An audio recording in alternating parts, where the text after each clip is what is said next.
Welcome to the New Books Network. Welcome to the New Books Network. I'm your host, Megan Cochran. Today, I am talking with Tom Mueller about his book, How to Make a Killing: Blood, Death, and Dollars in American Medicine, published by Norton in 2023. Tom Mueller is a writer and journalist whose articles have appeared in The New Yorker, National Geographic, The New York Times Magazine, Atlantic Monthly, and others. He has also published two prior books, Crisis of Conscience, Whistleblowing in an Age of Fraud, and Extra Virginity, the Sublime and Scandalous World of Olive Oil, which I also recommend if you haven't already read that. In the most recent book, How to Make a Killing, tells the story of the dialysis industry. After World War II, medical researchers developed a treatment that transformed kidney failure from a death sentence to a manageable condition by performing the function of the kidneys, cleaning the blood, using a machine. These dialysis services are desperately needed by patients who require long, uncomfortable, and exhaustive treatments multiple times per week, and most of them get this care from a small number of for-profit dialysis providers, and they pay for it through a complex set of insurance procedures. In this system, there is a precarious balance between ethical care for patients and the prioritization of profits for the providers, a tension that has led to ethical, political, and legal debates about the rationing and exploitation of life-saving care.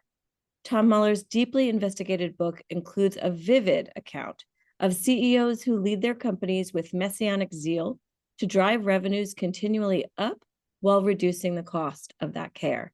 He introduces us to doctors managing under increasing pressure to reduce costs, even at the expense of that care. And we meet with the patients themselves, who have little choice but to put their lives and well-being at the mercy of this system. Let's start with that.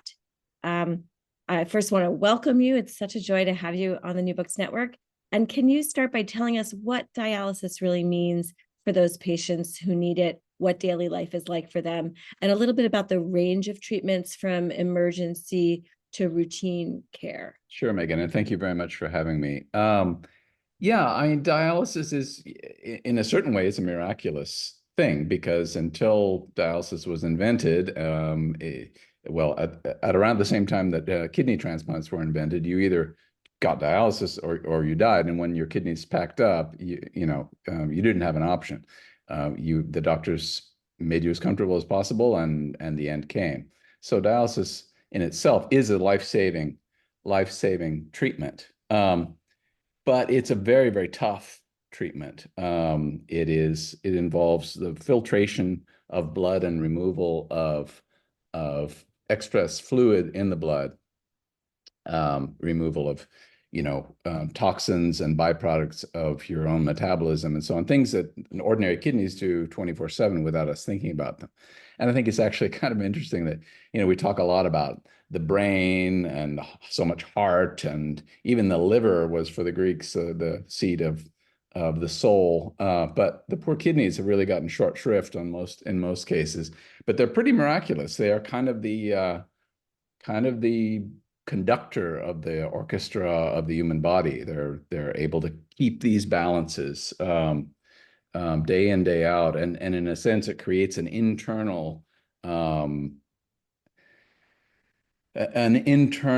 system that whatever the temperature is outside, whatever's happening in the outside your skin, your body is able to cope. So you asked about what kinds of choices there are in dialysis. First of all, there's two different kinds of dialysis. There's peritoneal dialysis and there's hemodialysis. Peritoneal dialysis involves using the peritoneum, that sort of umbrella-shaped membrane between our vital organs and our upper chest cavity as a filter, and you actually inject liquid into the stomach cavity and use the peritoneum as a filter. But the more common one, the more widely used one, and frankly the one that is the business model of the big dialysis companies, is hemodialysis, or filtration of the blood. And essentially that means taking, over the space of 3 hours, 4 hours, ideally longer, but we'll talk about that in a minute, often shorter, removing the entire blood volume of the patient It pumps out of the arm into the machine through the filter and back into the body. Your entire blood volume does this circuit many times over the course of a 3-hour treatment. And as you can imagine, that's pretty intensive. That's pretty hard on the system. There are a lot of comorbidities that occur when you have kidney failure. So high blood pressure is always a major concern. There are all sorts of things that make life on dialysis pretty tough. Now, there are also right ways to do it and wrong ways to do it. And ever since the 1960s, really when it was, when dialysis went from being an emergency, a few, opportunity to allow the kidneys to jumpstart themselves and return to operation, or the patient died, to a chronic treatment that could be repeated time and time again for sometimes decades. The major lesson here is long, slow, and gentle dialysis is the best kind. And short, sharp, fast treatments, although they take less time, are vastly harder on the human body and create a huge number of very unpleasant side effects.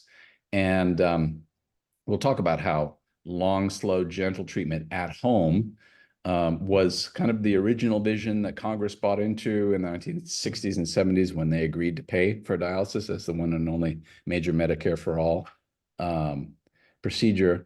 But also, if you're trying to make money on short, sharp, fast dialysis, you're going to process more patients. So you're going to have more throughput. Unfortunately, that involves treating patients like widgets rather than ailing individuals. So to come back to your question, there is the emergency dialysis, which saves the life in the hospital. And if my kidneys fail for a number of different reasons, including heart problems, a number of reasons, injury, sudden drop in blood pressure, my kidneys can stop, and I may need dialysis to stay alive until they restart. But if they don't restart, you'll either need a transplant, and that's really the way to go. That's definitely the preferable course of action. Or you need dialysis to filter the blood the way the kidneys were doing before they stopped. So, and that dialysis typically takes place in a chronic dialysis facility, outpatient facility that's not in a hospital. It used to be, but now they're down at the mall. They're in industrial parks around America, and you see these kind of pastel facades with the security cameras pointing out, and you don't really know what's going on behind the mirrored glass. And let me tell you, I found out over about 6 years of reporting, and it's not pretty. I do want to stress that when I talk about the bad things that happen routinely in U.S. dialysis, there are many, many good dialysis clinics out there. I don't want to tar every clinic with the same brush. There are some very, very good clinics. They do state-of-the-art work and very compassionate, caring caregivers who do dialysis right.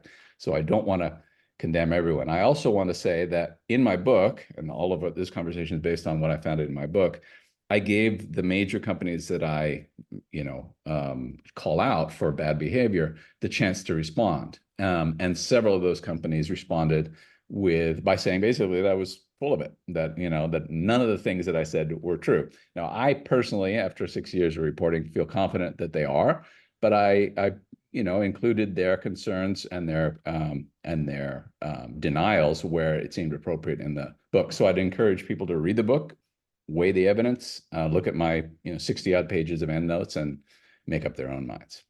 Yeah, and talk to patients. I think almost anyone can go in their immediate family, friends, neighborhoods, and find someone who's going through this. It is very common. Once you know about it, I think, and I had talked to you offline, but we had someone in my family who had this, and we were amazed. People just don't talk about it because they don't think it's something to bring up. But anyone who is worried about understanding the industry can probably find people who are part of it in one of these many ways, as a provider, as a doctor, as a nurse, as a care provider, or as a patient or family member of a patient. Yeah, that's so important. And it's still a bit of a mystery to me why it is such a silent disease. I mean, there are no sort of, marches for kidney failure victims. There are very few Hollywood stars who stand up and say, "Yeah, I got a transplant," and it's almost like there's a stigma about kidneys and they produce urine. I don't know. I don't really know, even to this day, but it needs to stop. I mean, 37 million Americans have some degree of kidney failure. Almost a million are on dialysis. That, we need to know about this. We need, and it's growing, exponentially as diabetes, hypertension, and obesity grow, and they're the kind of the main drivers of kidney disease and kidney failure. So we need to have this conversation out loud and in public, I think. Well, let's do our part today, and we'll see what we can help with. You did mention that that renal disease is a Medicare for all condition, or kidney failure is a Medicare for all condition. So it would be reasonable to assume that the government regulates the quality of that care because they are ultimately the payer in most cases, at least for some portion of the time. So I was surprised to read about how the type of insurance that someone has can affect the quality of their treatment.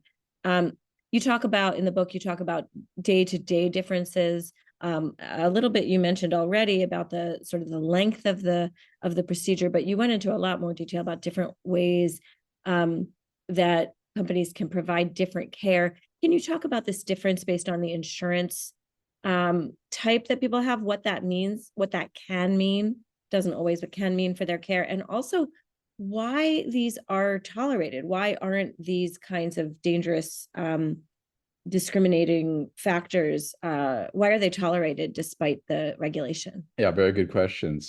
First of all, the backdrop to this industry is two very large publicly traded companies, profit-driven companies, dominate 80% of the market. 80% of patients, roughly, in America are treated by one or the other of these companies. And they're very open about the fact, A, they're for profit, and they answer to shareholders, and then others, including patients. But their primary responsibility, as is the common narrative of public companies around across the industry spectrum, is first priority is shareholder value. And they also are very clear in their public statements and in their written, end of year annual reports and so on, that they make vastly more profit on privately insured patients than publicly insured patients. That's just common knowledge, they admit. And in fact, the numbers are something like 3 to 10 times, and sometimes more than 10 times more for a privately insured patient than a publicly insured patient. Now, on paper, and when I queried, when I made these statements to the companies, they denied that they discriminated in any way among patients. But if you think about it for half a second, if one patient is worth 10 times another patient, who's going to get the better shift? Who's going to get the kid glove care? Who's likely? Now, I'm not saying in every case, as you pointed out, this is not hard and fast rule. But if a profit-driven company has a choice between two patients, one with worth 10 times the other, for a single chair, they're not going to flip a coin, right? I mean, there is, and I have talking with patients, talking with caregivers at all levels, from registered nurses to senior nephrologists to dialysis techs. They've all said no. Definitely the privately insured patient. They actually have a term for it, HIPAA, high-paying patient. There's a kind of a semi-acronym that just means those are the ones you focus on, and those are the ones you build your models around, and those are the ones you try to get into your clinics, come hell or high water. So in theory and on paper, it shouldn't make the slightest difference. In practice, it does, according to me, and according to a lot of the insiders that I interviewed over 6 years. And you also ask, why doesn't the government, in this case CMS, the entity that administers Medicare and Medicaid, why don't they do a better job of quality control? And we'll get into some of the problems that I've found to be pretty routine in American dialysis that don't exist anywhere else. The answer to the question is CMS is basically outsourced at a federal level or a regional level oversight to a set of nonprofit organizations that in turn have been folded into QIOs. Basically, they've outsourced and downsized the federal overseers of dialysis to the point where they're really not, in many cases, in touch. I tried in several cases to get in touch with these people, and in more than one occasion, including trying to get comments from my book, I got a maxed out voicemail. That's the best I could do. This is concerning. At the state level, it varies from state to state, but state surveys, state health departments often complain about being understaffed, under-resourced as well. And they're not checking on the dialysis facilities with the regularity that the law itself demands that they do. So at the state and the federal level, we're not getting the oversight that we need. And again, we're dealing with two very large public companies, very, very good in the Beltway, lots of lobbyists, very powerful. They spend freely. And so it's not surprising to me that, the regulators have in certain sense been captured by the industry. It's, again, it happens in many different parts, many different industries, but it's particularly, to me, grotesque when you're talking about healthcare and when you're talking about very, very vulnerable patients who require 3 times a week, minimum 3 times a week treatments, or they die. That's something that it seems to me requires a lot more oversight than a widget factory producing widgets on an assembly line. I admit to having an MBA. I feel like it's but like nobody's perfect. Program. Yeah. I admit them having worked at Goldman Sachs, so There we go. Mea culpa. We're all complicit somehow. So, economically sophisticated people who I sometimes talk to have pointed out to me that market competition should and is expected, even more than should, is expected to ensure that these companies do what's best for the patients. But in the case of this book, what you point out, and you've talked about it already a little bit, I just want you to go a little further on it. You talk about how it's really dominated by these two companies. So there really is very little, or in some localities, no effective competition. And, anyone who has an understanding of the argument for markets also understands that the argument for market-based effectiveness has to include a market that has equal information and strong competition. But in this case, that's not happening. So can you talk about why that is? How did it become these big two? How much power do they really have? And some of the methods that are then available to them because of their market power. I almost see it as Coke, Pepsi, rather than like what we think of as care. Yeah, no, I mean, very economically sophisticated people, some senior economists that I've spoken with and who've written extensively on dialysis, because it's a perfect case study. These include, Thomas G. Woolman at the University of Chicago, who wrote the classic "How to Get Away with Merger" about the dialysis industry. Paul Eliasson at Brigham Young, Ryan McDevitt at Duke Fuqua Business School, whom I quote extensively in my book, Benjamin Heapch at the FTC, Paul Grieco at Penn State, Lee Moore Daphne and David Cutler at Harvard Business School. These are pretty sophisticated economic thinkers, and they have roundly condemned the consolidation process that has occurred in dialysis over the last 20 years, really since the early 90s. And basically it is how to get away with merger. Essentially, these big companies have, under the threshold of the FTC, of what would trigger an FTC investigation, they have bought out small and medium-sized practices and stayed off the radar, essentially. This is something that, according to Woolman and according to others, if these purchases had been vetted by the FTC, many of them would have been disallowed because, as you say, local markets. I mean, dialysis patients can't shop around. First of all, most patients should be dialyzing at home, but that is not the case because that's not the business model of the big two. But if you go to a clinic, you need a clinic near your home because you're going to be going there 3 times a week, and you're going to be spending many hours each time at that clinic. You can't drive clear across the state, or out of the county to get your treatment. And so you really can't shop around. There is very little consumer flexibility. And so you really have two large companies that have rolled up 80% of the market and treat 80% of the patients. And in many local markets, there's just one game in town.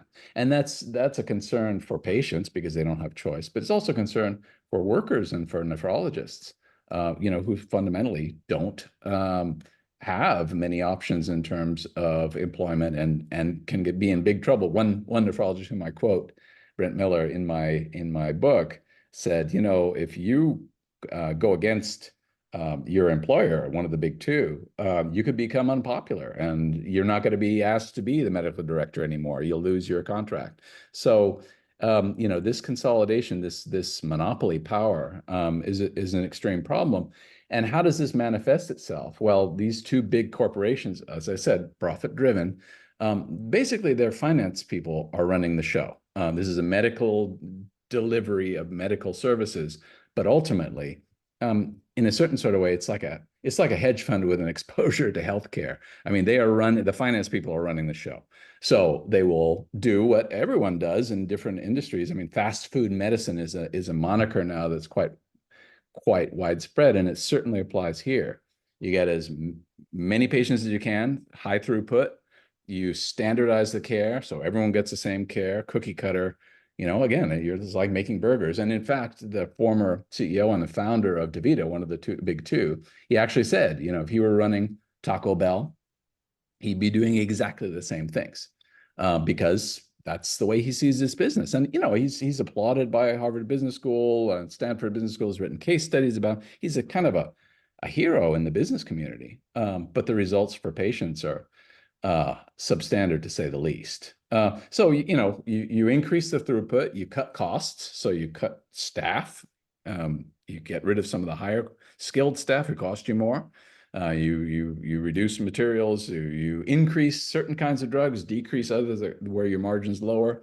And again, you focus on high margin patients, which are the privately insured. These are just basic steps that any business manager would do, but in dialysis, produce very serious problems. And I recommend reading Ryan McDevitt and company's How Acquisitions Affect Firm Behavior and Performance, which is 2020 quarterly Journal of Economics, I believe.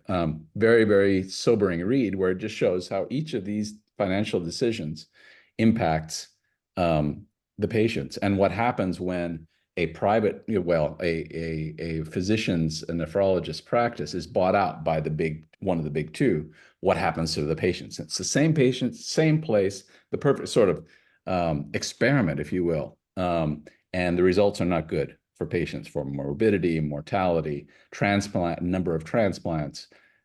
Everything goes in the direction of more profit. But unfortunately, that in healthcare quite often means that you're also going in the direction of poorer health. Yeah. I think in the business community, I think there's a sort of urge to demonize the people who do this.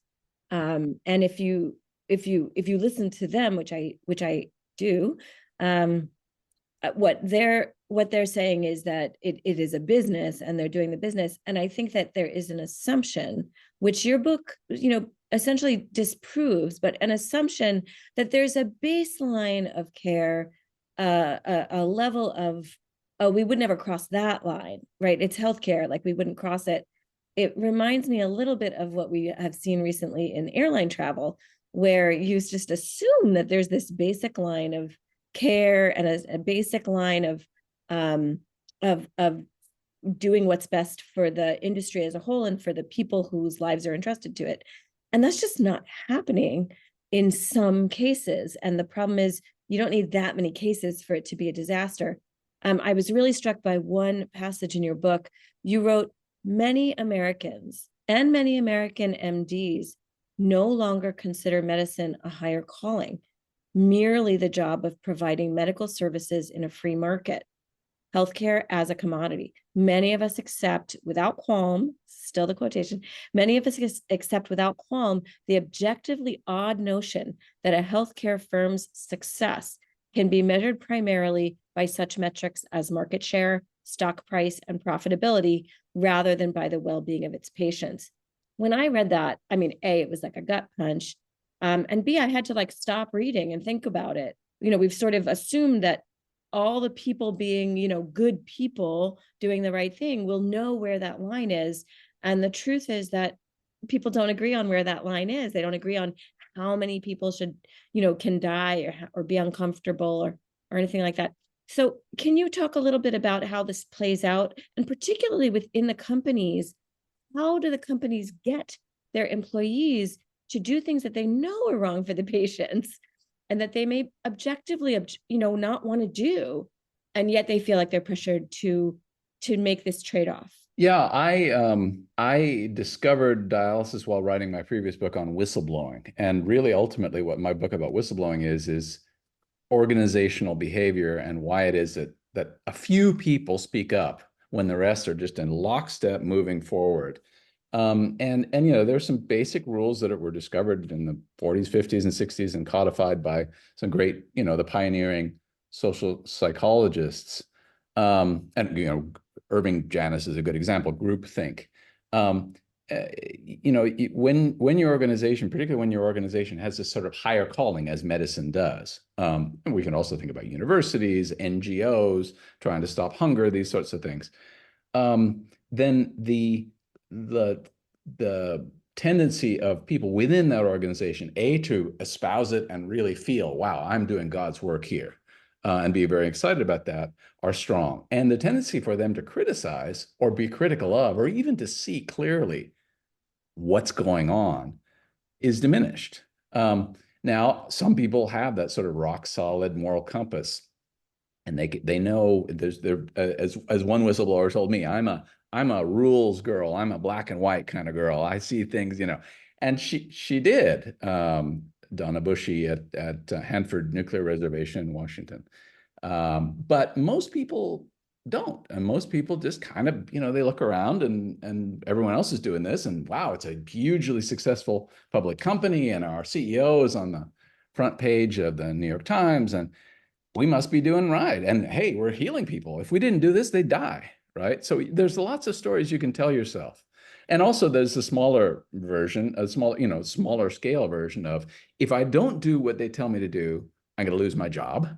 If I do this, I get a promotion. So there are certain people who just kind of remove themselves from the quietly move on, because they're not good with it. But a lot of people, they're scared to lose their job. They have a mortgage. They, working two jobs, or they really are true believers. They really get into it. And frankly, one of these companies, DaVita, they have created this kind of corporate culture of, it's not a corporation, it's a village, and you're all citizens in the village. And the CEO is actually called the mayor, and they get up and dance together and sing together and do all these things. And that creates a sort of a bond for those who wish to, as several employees of that firm said, who wish to drink the Kool-Aid. It's pretty strong stuff, right? So you do begin to think, well, I can do no wrong. The fact is, here let's get back to the facts of treatment at these major facilities. In many cases, they're shorter. They're higher speed, so higher ultrafiltration rate, which means pulling out the liquid, and they're higher blood pump speed, so it's the pump that takes the blood in and out, and all of which are widely recognized to be bad, and not only to cause horrible side effects, crushing headaches and nausea and dizziness and passing out and other things, but also to shorten your life. I mean, this is one of the number one causes of mortality is heart failure. And that's because the pump is being put under too much pressure by this kind of treatment. One Australian nephrologist he's spoken out about American practices for many years, calls it bazooka dialysis. And that kind of speaks for itself, right? This is, in his view, the best way to kill someone is just crank up the machine and shorten the treatment times. But the good news, if you're a business person, is you can have more shifts of patients, get them in, get them out. And sure enough, your chairs open up so for new patients as well, who may well be privately insured. Anyway, this is to say that many people do not see clearly what's going on. The clinical people that I've spoken with in many cases talk about a very, very high pressure work environment. where they have to treat multiple patients at a time. They're running they say, well, you can't really interact with the patient that much. Just say, are you still breathing? And then move on to the next patient.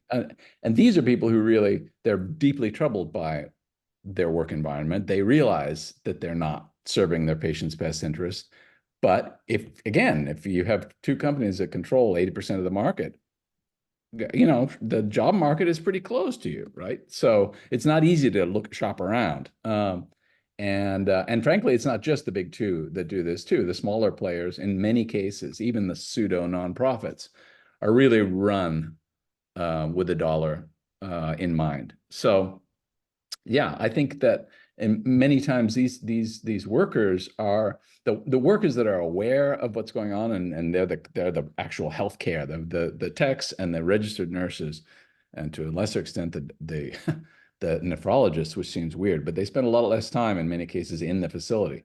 The frontline workers are under a lot of pressure. They know, and in many cases that I spoke with, they want to speak out about what's going wrong, but they do so at their own risk. They're whistleblowers, and we know what happens to whistleblowers. It is really surprising the extent to which it's sort of an open secret. And I do want to just go back to what you mentioned in the beginning of our talk, which is that we want to think of things as good or bad, as if it's binary. But the truth is there can be a lot of good, a lot of patients who are getting what they need. But this proportion of patients who don't fit into the cookie cutter well, or who are adversely affected to a greater extent, it is really awful for those patients. So I just want to take a minute and say it's not a question of good, evil, good people, bad people. It's a question of playing at the margins of what's acceptable and then not being responsive to those patients who need something other than the cookie cutter when that's the case. Now, you're also making the argument that the cookie cutter itself is like not the best optimal care, which I think is important. But there's a lot of things that we're talking about. I want to make sure that we don't fall into a trap of good, evil, and really acknowledge that one of the things that makes it's so egregious is that when someone is not responding well, the companies are prioritizing their profits in the cases that you found over the care of that patient for that patient. And if we believe in a medical system, and I think this is a question in America right now, is the purpose of our medical system, our healthcare system, is it to provide healthcare, or is it to provide a marketplace for companies to make money? And I think we're really at a place where that is a question where we've maybe gone way too far in the prioritizing companies. I'd like to hear what you think about this and how you sort of approach it in the book. Yeah, I mean, I do want to say, first of all, that it's not just the outliers who are getting bad care. The standard practice in America is shorter treatment times, higher UFR, higher blood pump speed than any other developed nation that I'm aware of. So that is the code, right? And that code was written. I mean, we can say, well, there was a consultant group and this and that, but ultimately it serves the purposes, as one of my nephrologists said, it's the golden goose for the corporations. If you have those rules in place, it's just going to be more profitable. Vastly fewer people in America dialyze at home. Why? Because that doesn't fit the business model of the big two. It's pretty straightforward. And ultimately, I think that I think it's, I've looked at this long enough. I've looked at other countries. I spent a lot of time in Italy. I've spent a lot of time talking with people in the UK and Australia, New Zealand, and Germany, and in the Far East, Japan in particular. They just do it better. And not only do they do it better and the patients do better and live longer, it costs a lot less. So we not only have a situation where the medical outcomes are inferior, but we also pay more for them. You tell me, is this working for us here? And I don't think even if you look at it dispassionately without any concern for the patient and just say, are we getting a good business deal here? The answer is no. But I think you do need in certain areas, and I think healthcare is a perfect example, but there are others. I mean, warfare. Should we have private armies? I don't think so. I don't think we should be making money on prison systems. I don't think that education is a great place to be for-profit universities. There are places where the profit motive has injected itself. And frankly, I think we need to question that very, very hard. Once upon a time, Medicare wouldn't pay for healthcare that was for-profit. They wouldn't pay. That can happen tomorrow. But I think we need to, we need to get out of this free market dream world that we've been living in for the last since Reagan and say, actually, no, a self-regulating market, when you have two companies that control 80% and control the regulations that are passed, the laws that are passed, the people that are put in place, that have a revolving door with high levels of government, this is not a free market. This is the exact opposite of a free market. So, I do think there's some fundamental questions, but yeah, I mean, the business model here is bad for patients, and everybody knows it. Both in the United States, where people are saying, well, let's just get with the program. Yeah, it's the way it is. It's unfortunate. Or they tell themselves stories. There are many, I mean, we'll get into involuntary discharge. But I, for the longest time, couldn't believe what I was hearing, that patients who were not cooperative, who were not profitable, various reasons, were sent away from their clinics, discharged from their clinics. And once they were discharged, they had that on their medical records. Other clinics would not take them because, hey, who wants someone who's been discharged? And, on accusations of bringing a gun to the clinic, threatening to bring a gun to the clinic, the first 3 or 4 times I heard that, I thought, wow, geez, they were going to bring a gun to the clinic. That could have ended badly. But the 5th time I said, this person is telling me they've never owned a gun. They don't even know how to shoot a gun. The 8th time I thought, this is a business model. This is part of the termination playbook. Now, that's my conclusion based on hundreds of interviews that I've done. And just recently, a very, very interesting article came out in Mother Jones. Carrie Arnold, who's a very, very good journalist and someone who knows a lot about dialysis, did a deeper dive into involuntary discharge. Anyway, my point is that many people, including insiders, do not want to see what's right in front of them. They do not want to believe that patients are being discharged from care. They do not want to believe that short, sharp bazooka dialysis is widely practiced because it's more profitable and that it kills people faster. They don't want, so they find ways not to see that. This is a willful blindness. This is very human. I'm not condemning that so much as just saying it's a structure that we need to fix, not so much the individuals in it, but the actual box that we're working in. And if you put people in a place where they get more money if they do X, they're going to do X. Right. That's just 99%. Yeah. It's not you're making the case, and I think very persuasively, that it's not a case of a few bad actors. It's a case of a misguided system that's providing inferior care at higher cost and at the expense of many of the people, not just the patients really, but also a lot of the people who work in the system. I want to come back for a moment to the role of the physicians, because I think the nephrologists have a very important role in all of this. I think if nephrologists, the kidney doctors who are in theory in charge of the care, in theory, they're the ones who guide the quality of care and the standards for care. Can you talk a little bit about how their position is in this system and some of the pressures that they are under? Absolutely. Yeah. I mean, as you say, in theory, each patient has a nephrologist, and that nephrologist writes a particularized, individualized prescription to govern every aspect of the care of that patient. And in practice, in many cases, that happens. But when that nephrologist is working at a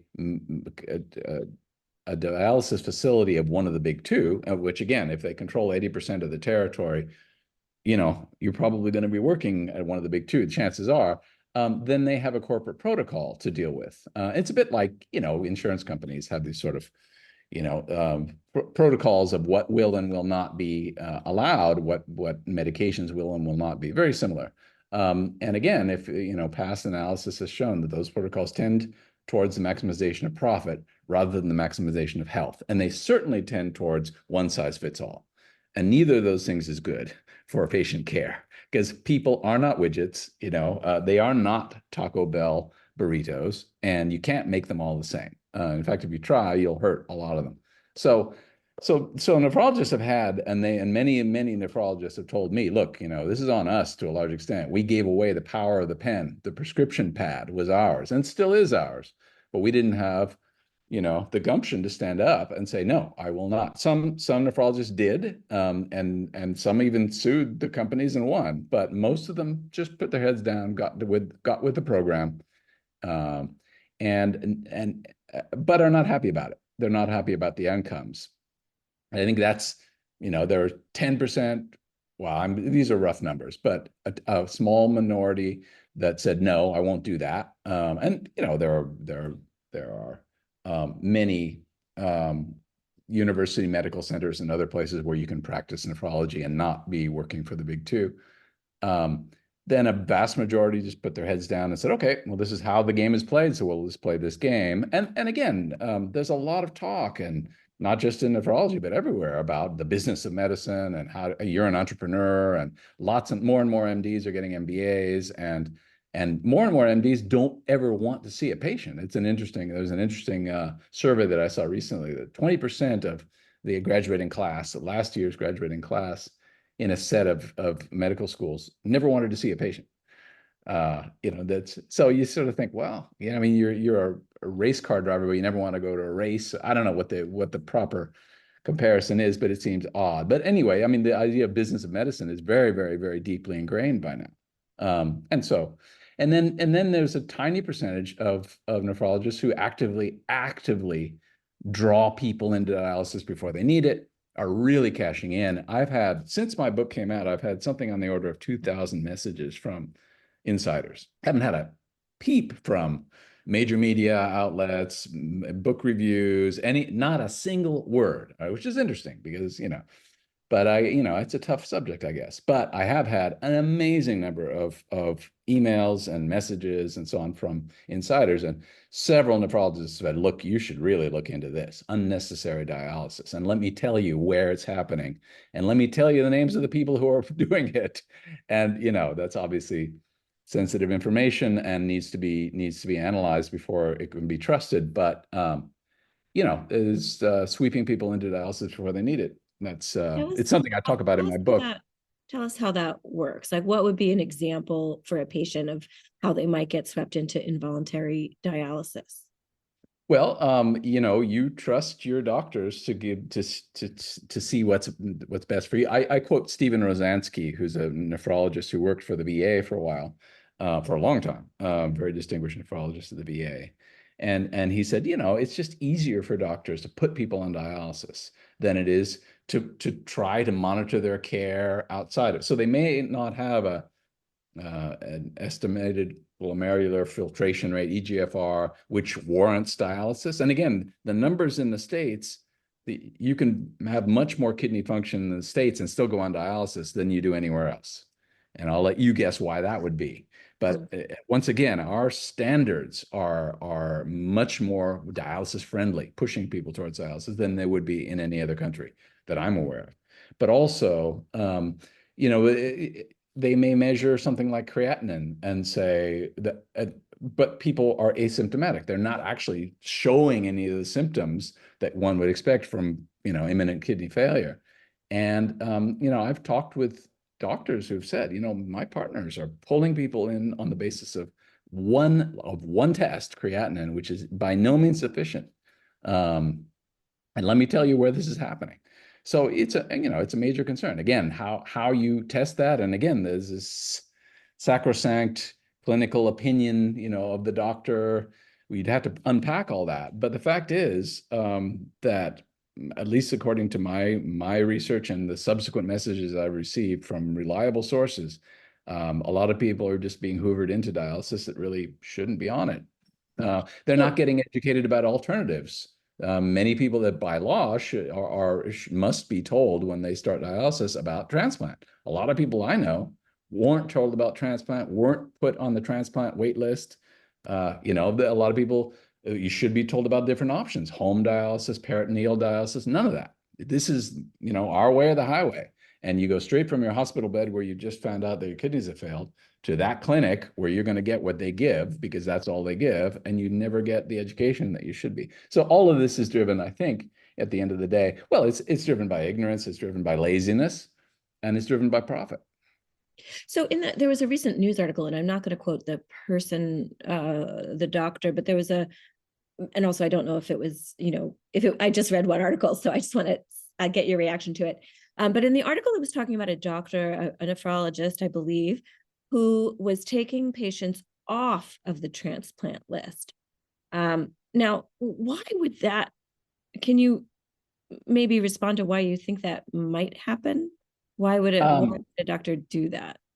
Yeah, I believe that was MD Anderson, and it was liver transplantation, I believe. But okay. But in any case, I mean, to come back to dialysis, I know of several cases in which clinics in parts of New Jersey, clinics in parts of New York were infamous for not ever transplanting their patients, not ever putting them on transplant lists. And in fact, the economists that I mentioned earlier, Ryan McDevitt and others, their findings are that when a private practice is bought out by the big two, the number of people put on transplant lists goes down.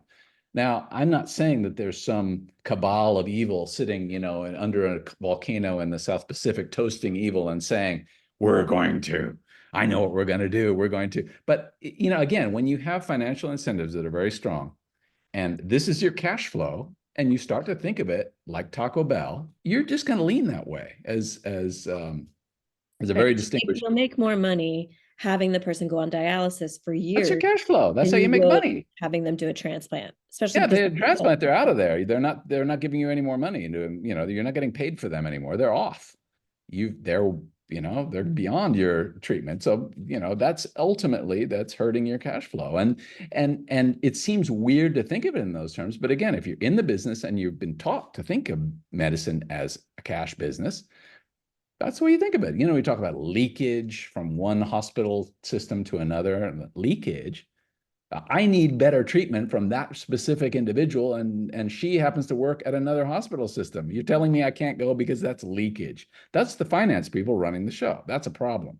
We had talked a little bit about how America is very different from other countries. Can you tell us a little bit about what you found in other places, and if there are things, especially other wealthy nations, I think nations that are similar to us in other ways, and what kind of, did you find any solutions out there that perhaps we could look towards? Yeah, I mean, almost everyone does it better than the United States.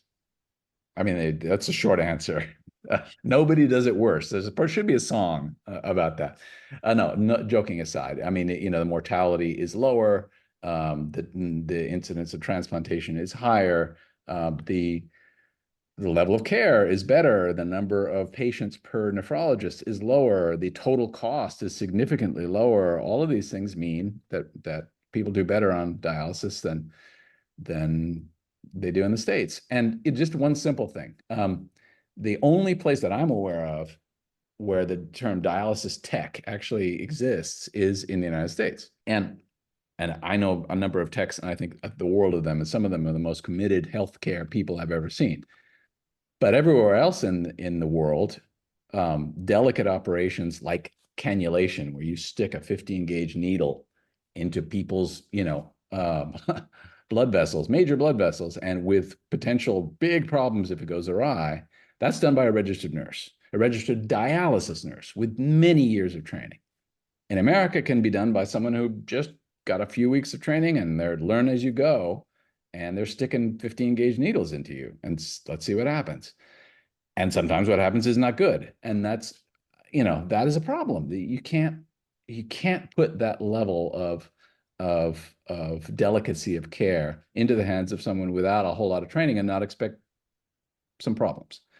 So, I think we need to take this the whole for-profit thing very seriously. I think Congress has waked up to the fact that maybe private equity rolling up entire sections of our healthcare system is a problem. Correct. But that's the same problem we've been having in major hospital chains since the 60s. Same problem we've been having in dialysis since the 90s. This is a matter of, are the finance people really running the show? And right now, the answer is absolutely yes. So And what's I think we different need to in question Europe? Why is it different in Europe? What is the thing that has to change? it's all healthcare for all. I mean, every single country, every single developed country. Yeah, I in my book I make the comparison with Australia. Well, every single other developed country has national healthcare.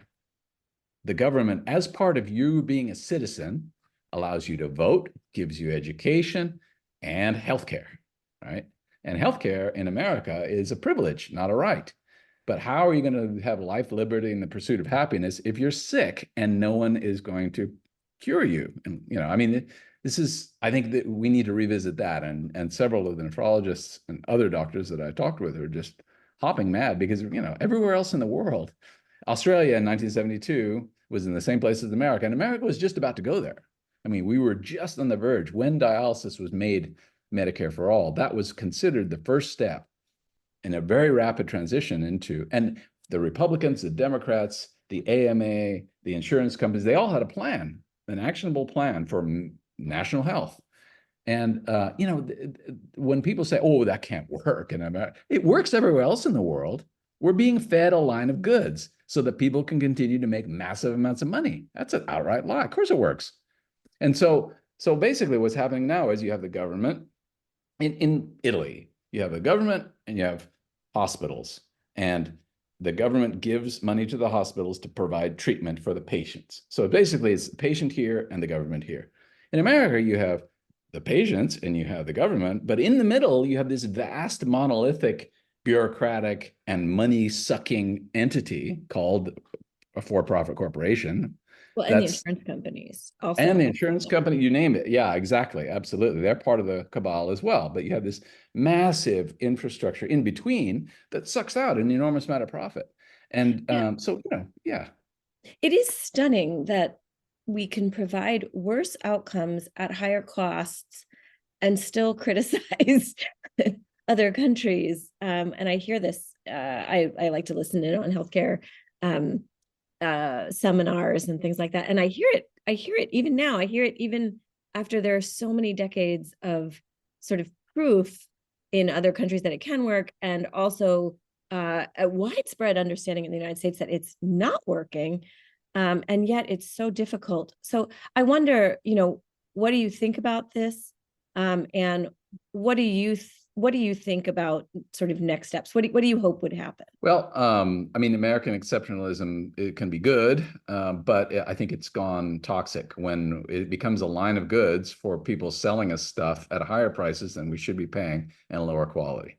And it's, the fact that, oh, well, we do it this way in America, that is not a sufficient reason to continue to do it. I think we need to kind of wake up and say, look, the other parts of the world do things rather better than we do. And hey, that's not being un-American, that's just being adaptable. I thought adaptability, and demanding value for money were two very American traits. So let's get with that.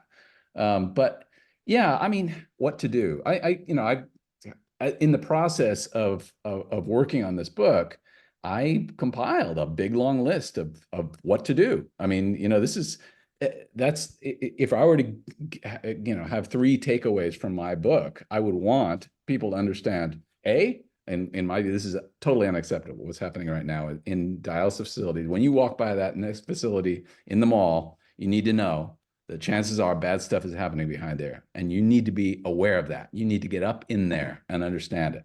We cannot just walk by. B, this is more than just dialysis, because dialysis is a perfect microcosm for what's gone wrong in consolidation terms and financialization terms. We talk about private equity. This is a perfect example. And the whole, standardization, fast food medicine. This is a perfect example, but it's part of a bigger problem. And third, this is fixable. I mean, there's very, very specific reforms and changes that a lot of smart people, a lot smarter than I, have pointed out and know about.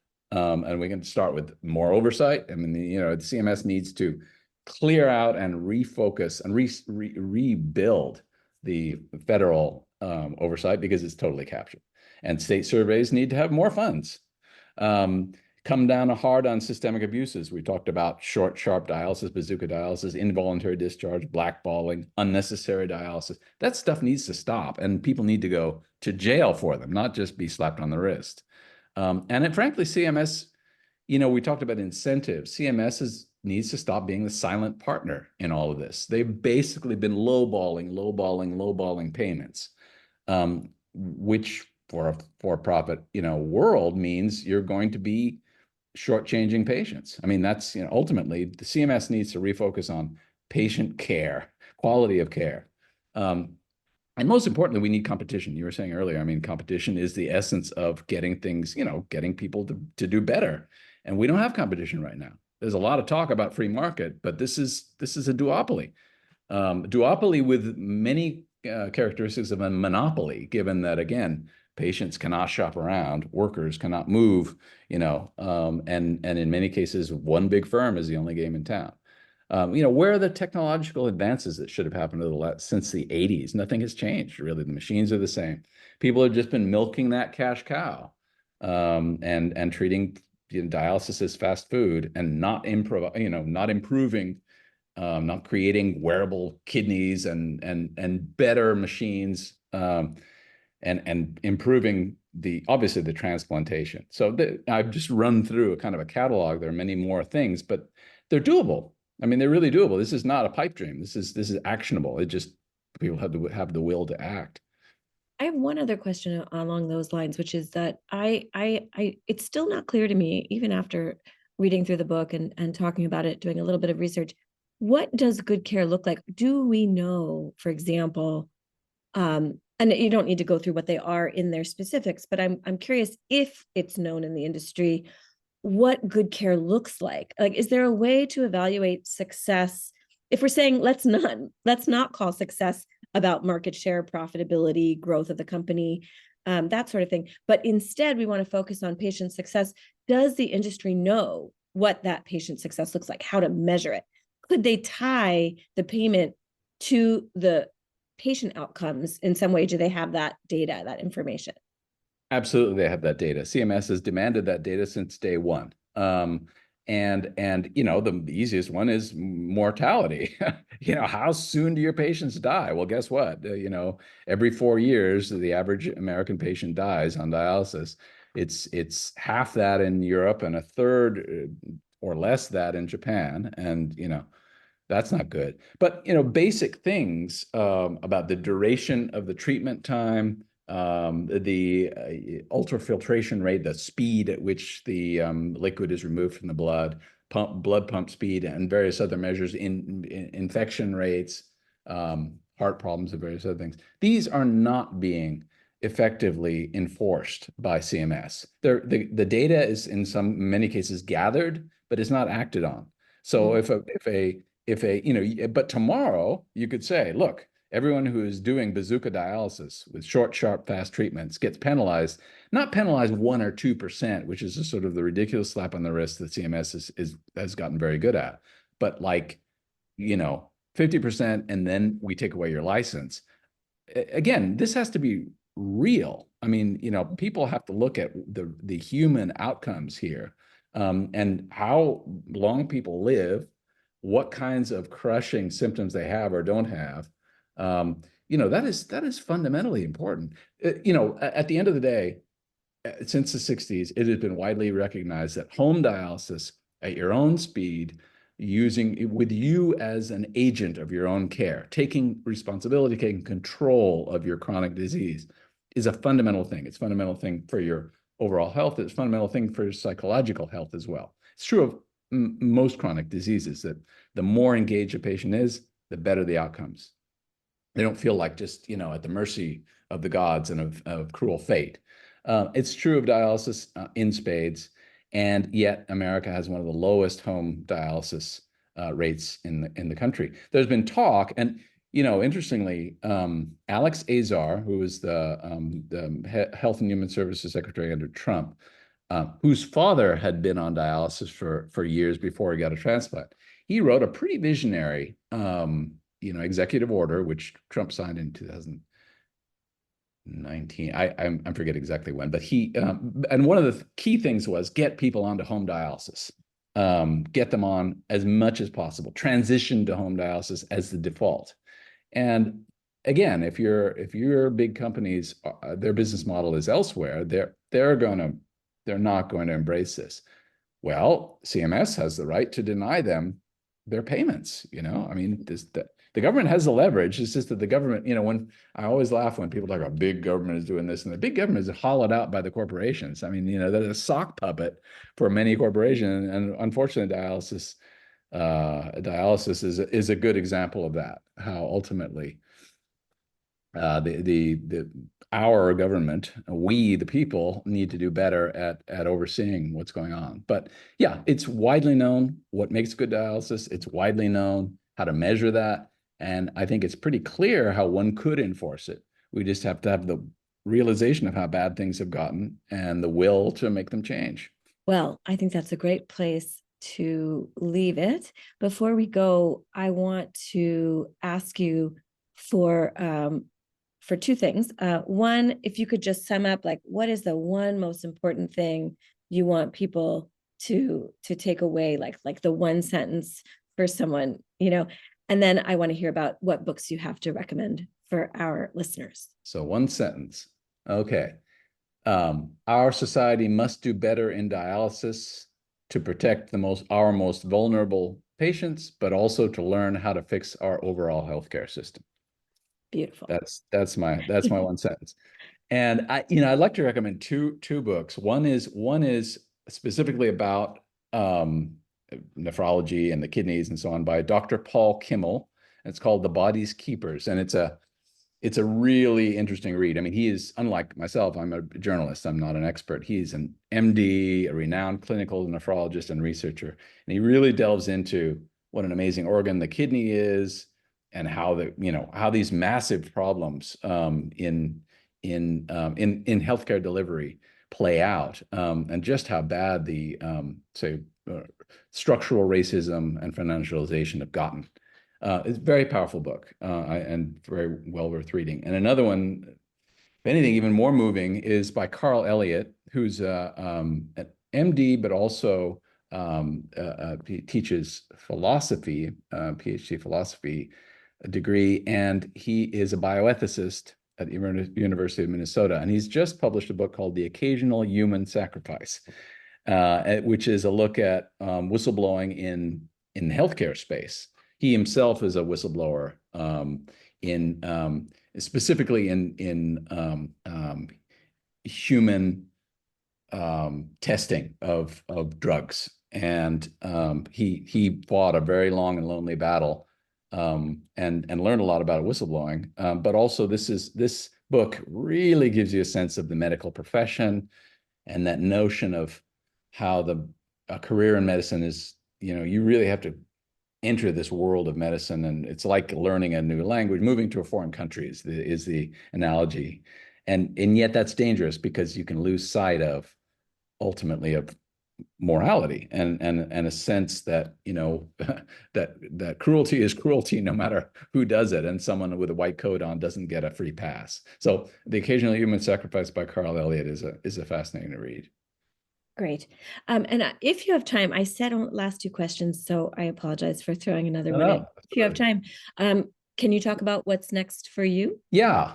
I usually when you talk with a writer and their book has just come out, they're already working on the next book. And after writing this book, I just cannot move on without trying to make change. So I am teaming up with a bunch of people who are writing me, and a bunch of people I met in the research process, and others, to try to work out what can be done here. So